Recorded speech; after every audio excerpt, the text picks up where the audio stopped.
We're all familiar with the details of the first sin in history.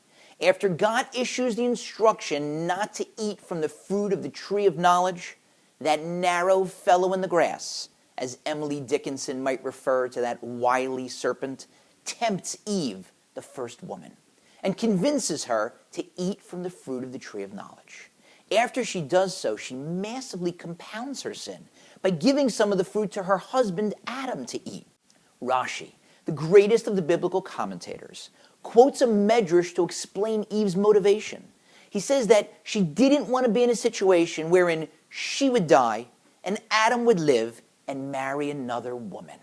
So Eve, it seems, was not only selfish, but also jealous. But we know, no matter how notorious the defendant and how heinous the crime, every accused is entitled to a defense attorney.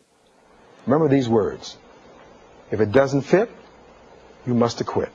Sure enough, I found a commentator who was willing to take Eve on as a client. He suggests as follows.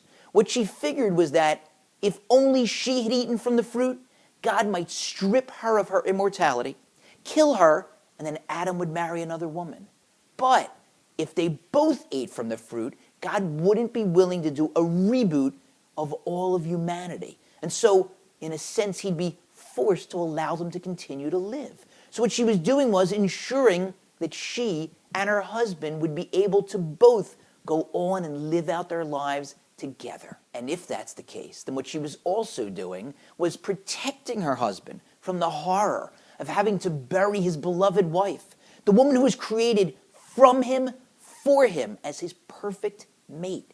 So her act may not have been one of jealousy or selfishness. It may have been a lesson for us in commitment, sticking to a relationship, a stark counterpoint to our current day and age, filled with disposable, short-lived, temporary relationships, wherein if it doesn't work out at the first beginnings of friction, we get out and we move on. Eve may be saying no.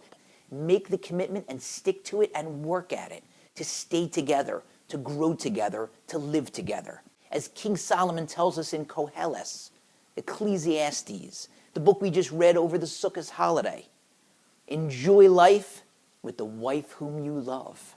As every married man should know, and every man contemplating marriage must know, happy wife, happy life.